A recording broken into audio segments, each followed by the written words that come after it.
ছোটবেলা থেকেই আমি কখনোই কোনো একটি কাজে আবদ্ধ থাকতে চাইনি এবং এখনো আমি চাই না।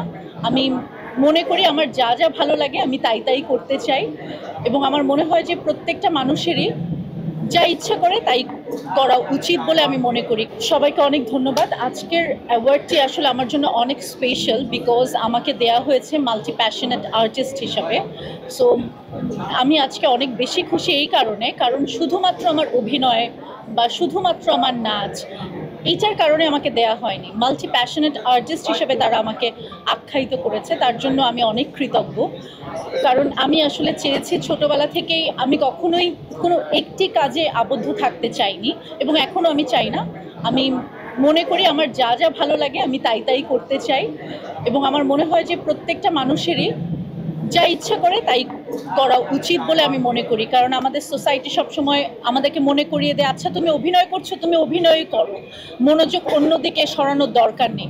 সো আমার মনে হয় ওয়াই নট, আপনি যদি ছবি আঁকতে পারেন আপনি কেন ছবি আঁকবেন না, বা আপনি যদি ফুটবল খেলতে চান আপনি কেন খেলবেন না। একটা মানুষ চাইলে ইচ্ছা করলে অনেক কিছুই করতে পারে, তার জন্য আজকের অ্যাওয়ার্ডটা আমার জন্য অনেক বেশি আনন্দের। আপনি বলেছিলেন যে অভিনয় বিভিন্ন দিক দিয়ে আপনার অভিজ্ঞতা আছে, আপনি নতুন করে আপনার আম্মু বলেছে যে গান শেখাচ্ছেন, মানে গান নিয়ে কি বলবেন?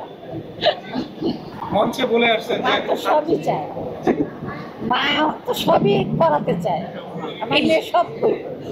আন্টি কতটুকু আত্মবিশ্বাস আছে যে ভাবনা আপু গানেও এগিয়ে যাবে?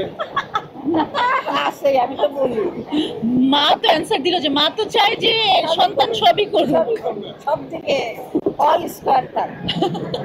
আমরা তাহলে গান পাবো কবে? আরে ধর বিয়ের জন্য অনেক তারকা সেলিব্রিটিরাও ভাষা নিচ্ছে এটাকে কিভাবে দেখেন? এটা তো ভালো, এটা আমার গর্বের ব্যাপার, এটা আমি খুশি, প্রাউড ফিল করি। আপনি কি বলে তো এই লাইনে আছে, এটা কিছুই মনে করে না, এটা নাথিং মনে করে। কত আসবে কত যাবে। আন্টি জি আপনার মেয়ের বিয়ের দাওয়াত পাচ্ছি কবে আমরা? আলহামদুলিল্লাহ, আল্লাহ যেদিন আপনাদেরকে খাওয়ানোর হুকুম দিবে সেদিন দাওয়াত দিব। আন্টি উত্তরবঙ্গের বিখ্যাত খাবার কি? গরুর মাংস। গরুর মাংস? না না, উনি উত্তরবঙ্গে তাই জিজ্ঞেস করতে। ওগুলো তো আমরা খাই না, যে নাপা শাক আর শীতলে। আম্মু এখন সব সত্যি কথা বলবে। Thank you. আচ্ছা, ওয়েলকাম।